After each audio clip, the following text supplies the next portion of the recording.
2026 সালের এইচএসসি পরীক্ষায় একাধিক বোর্ডে আসতে পারে এরকম একটা প্রবলেমের কথা তোমরা যদি আমাকে জিজ্ঞেস করো তাহলে এই প্রবলেমটি হতে পারে স্ক্রিনের এই প্রবলেমটি।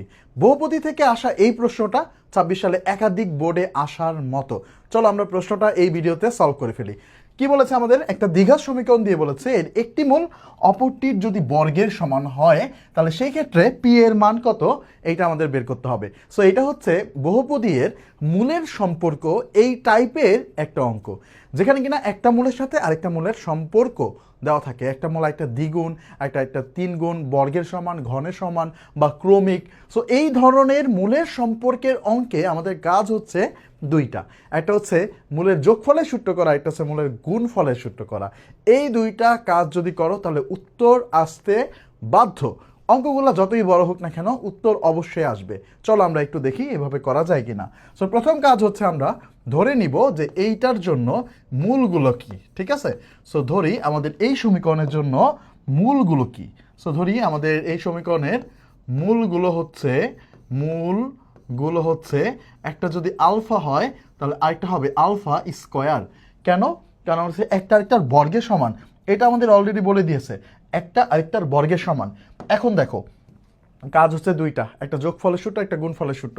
এখন দেখো যোগফলের সূত্র যদি করি alpha plus alpha square is equal to, সূত্র হচ্ছে মাইনাস এক্স এর সহগ ভাগ এক্স স্কোয়ারের সহগ। এখন দেখো এক্স এর সহগ হচ্ছে 6 আর এক্স স্কোয়ারের সহগ হচ্ছে 27। তার মানে এইখান থেকে আমরা কাটাকাটি করলে পাবো মাইনাসের 2 ভাগ হচ্ছে 9।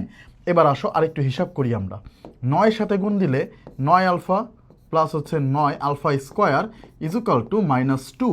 এরপরে সব এক পাশে নিয়ে আসলে 9 alpha square plus 9 alpha plus 2 is equal to 0।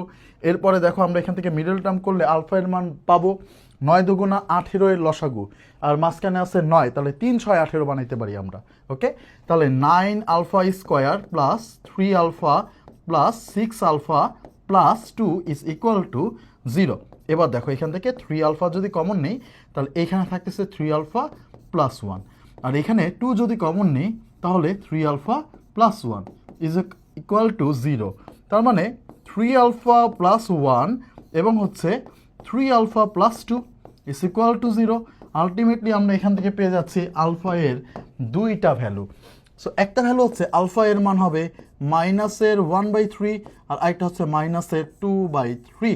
এখন আমাকে কি আলফা এর মান বের করতে দিয়েছে? না, আমাকে বের করতে দিয়েছে এখান থেকে পি এর ভ্যালু। এখন আমাদের পি এর ভ্যালু বের করব কিভাবে? পি এর ভ্যালু বের করার জন্য আমার কিন্তু এখনো একটা অপারেশন বাকি, সেটা হচ্ছে মূলগুলোর যোগ গুণফলের সূত্র করা। এবার আমরা মূলগুলোর গুণফলের সূত্র করব। চলো, মূলগুলোর গুণফলের সূত্র কি? Alpha into alpha square is equal to, সূত্র ছিল c/a অর্থাৎ ধ্রুবক পদ ভাগ এক্স স্কোয়ার সহগ। এখন দেখো এই ধ্রুবক পদ কিন্তু এই পুরোটা। সো আমরা এখান থেকে যদি মাইনাসটা কমন নিই তাহলে এটা প্লাস হয়ে যায়।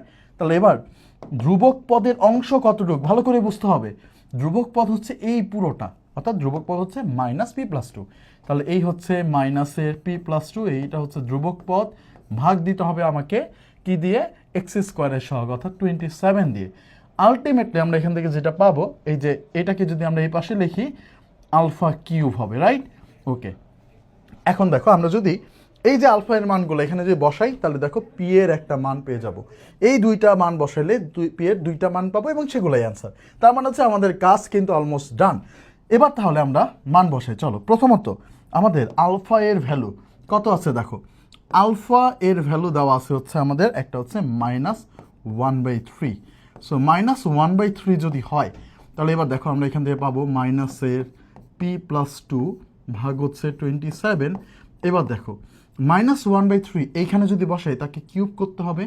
এই যে -1/3, এবার এটাই কি করতে হবে? কিউব করতে হবে। এবার দেখো আমরা এখান থেকে কি পাই? মাইনাসের p+2 ভাগ হচ্ছে 27 এবং এইখানে আমরা পাবো হচ্ছে মাইনাসকে কিউব করলে মাইনাসটা থেকে যাবে আর এটাকে কিউব করলে হবে 27।